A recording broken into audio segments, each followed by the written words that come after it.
Owning less does not mean living worse. It's the difference between buying things based on emotional impulse or spending money with intention and goals in mind. Minimalist spending habits can be mastered at any income level.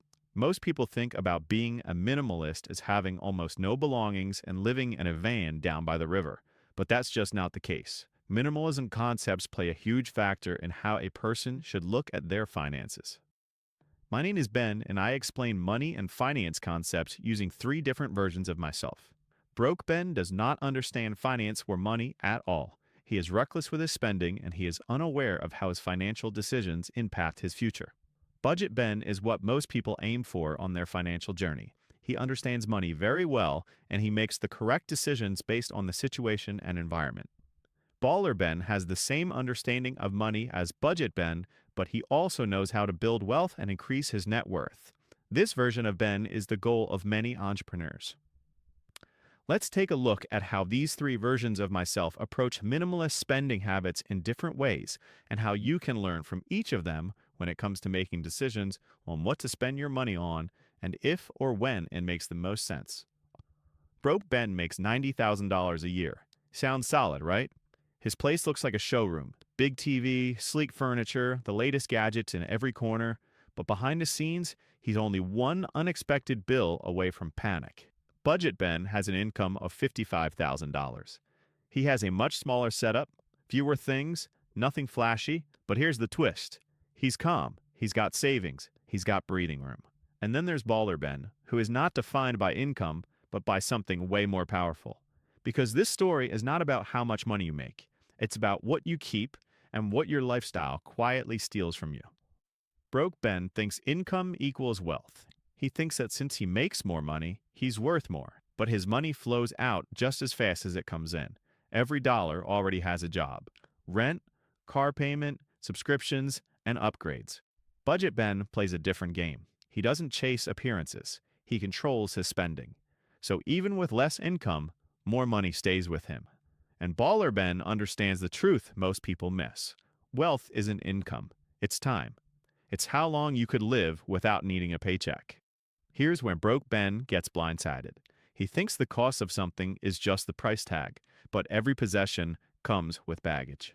The treadmill he bought needs space and maintenance. It just collects dust and guilt. That second car he got to look cool, it needs insurance, repairs, and it depreciates. Budget Ben sees the full picture. Every item demands money, space, and mental energy. Baller Ben takes it a step further. He knows every dollar tied up in things is a dollar that can't grow. That's opportunity cost, and it's the silent thief of wealth. Broke Ben loves a good deal.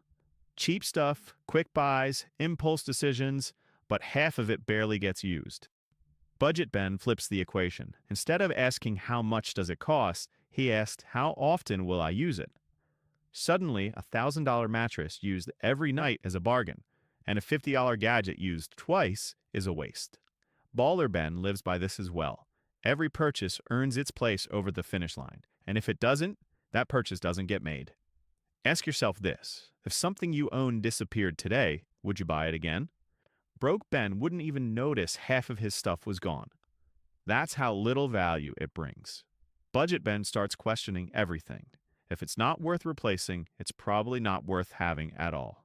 Baller Ben uses this as a filter. His space stays clear, his mind stays clear, and his money stays where it matters.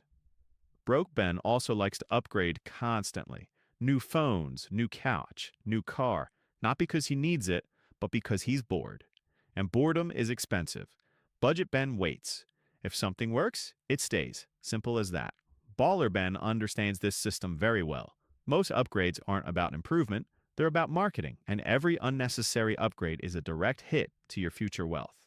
When it comes to spending money, Broke Ben relies on discipline. He tells himself he'll just try harder not to spend, but that never lasts. Budget Ben built small barriers like deleting saved credit cards or waiting 24 hours before buying something. Baller Ben designed his entire environment. Saving is automatic, investing happens without thinking, spending requires effort, because willpower fades, but systems do not. It is important to take an inventory of what you own. If you ask Broke Ben how many shirts he owns, he has no idea. And that's the problem.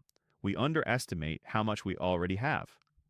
Budget Ben starts counting clothes, shoes, kitchen tools, and suddenly, buying more feels unnecessary. Baller Ben sets limits. One in, one out. No clutter, no chaos. Because awareness kills excess. Many people fall into the trap of excitement for trying new things.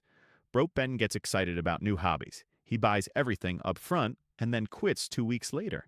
Now he's stuck with expensive reminders of short-lived motivation. Camera gear to start a YouTube channel, a guitar to start a band, camping gear to be more outdoorsy, and the motorcycle just because it seemed cool. Budget Ben tests things first. Rent it, borrow it, try it out. If the excitement and interest holds, he considers all costs behind the potential purchase. Baller Ben never confuses excitement with commitment. He knows interest fades, but purchases stay. One of the most difficult things for people to do with their finances and spending is define what is enough. Broke Ben has no ceiling. As his income grows, so does his lifestyle. More money, more spending, same stress. Budget Ben starts asking, what's enough for me? He figures out where he wants to be, and he doesn't keep moving the goalpost just because he can afford to. Baller Ben answers it clearly and sticks to it, because without a definition of enough, you'll chase more forever, and you'll never feel rich. At the end of the day, Broke Ben has an income that should be very comfortable, but he has no financial stability and a lot of stress about his money. Budget Ben has stability, but is still building. And Baller Ben has optionality. He can walk away from a job, take risks, move cities, and breathe. Because real wealth isn't what you own, it's what you don't have to do. And here's the cycle most people miss. The less you spend, the more you save, the more freedom you gain, and the less you need to spend in the first place. That's how you escape the trap. Not by earning more, but by needing less. So the question isn't how much do you make, it's if your life stayed exactly the same, would you finally be free? I hope you enjoyed learning about how different versions of myself treat money.